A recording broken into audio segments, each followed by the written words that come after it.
Prime Minister Justin Trudeau and the Liberals say they're focused on the pandemic, but the official opposition is hoping to shift Parliament's attention back to We Charity as committees prepare to reopen investigations this week. For more on this and other political news, I'm joined by the Globe and Mail's Laura Stone. Good morning to you, Laura. Happy Tuesday. Good morning, Ben. Okay, what happens, what questions remain unanswered regarding the We Charity scandal? Well, even if there are unanswered questions, Ben, the opposition is going to keep asking the questions. Look, we have about 5 committees that before Parliament prorogued were digging into this We Charity scandal. The opposition is going to decide now if they want to just focus on one avenue or spread it out over numerous committees. They're still looking for documents and information from the We Charity that they say they did not receive proper answers to before Parliament was prorogued. And if you'll recall, the committees released hundreds of pages of documents, many of which were redacted quite heavily, which talked about the government's relationship with We Charity. So the opposition is looking for those documents to be cleared up. But let's be honest, I mean, they'll keep asking the same questions over and over again because this is really something that has plagued the Trudeau government.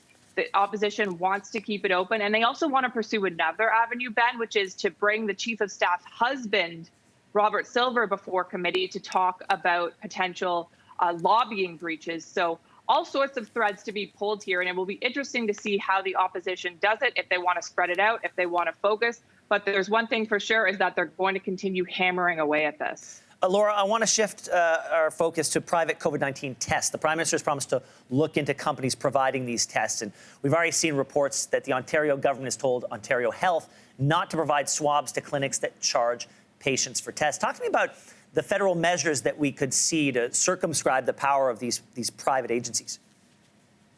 Well, it's a really interesting question because I think it points to a lot of the problems that we're seeing in the testing system right now with huge backlogs and a lack of diagnostic lab technicians to actually process these tests, Ben. We also learned that Ontario is sending some lab samples to the United States for processing because of the lack of resources here. But it remains to be seen whether they can actually stop these companies and whether they want to. I mean, it was interesting when the Prime Minister was asked about this yesterday. He talked about the importance of the universal healthcare system, but he didn't outright criticize these companies because we are seeing these huge backlogs. People have to get back to work and school. So will the government come up with fines, regulations, because we know that some of these tests are not approved by Health Canada?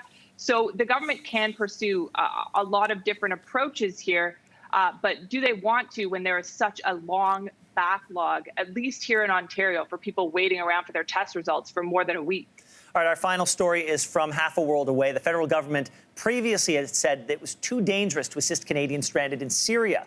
Does the return of 5-year-old orphan Amira to Canada indicate that the government has changed its position, or was this a one-off?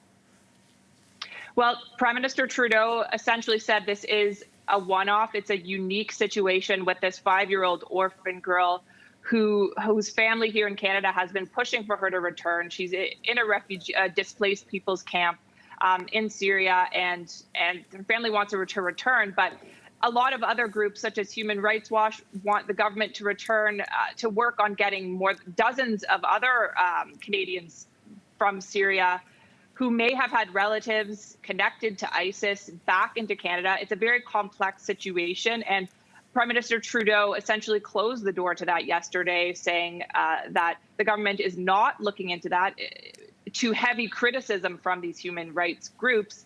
But they said, you know, it's too complex, it's too complicated. This one girl situation was so sad and tragic. We had to bring her back. But it looks like the other Canadians who are in these camps will remain there, at least for the time being. All right, Laura, we're going to have to leave it there, but thanks so much this morning. Thanks, Ben. Thanks for watching. If you like this, be sure to subscribe here. And you can check out more Your Morning videos right here.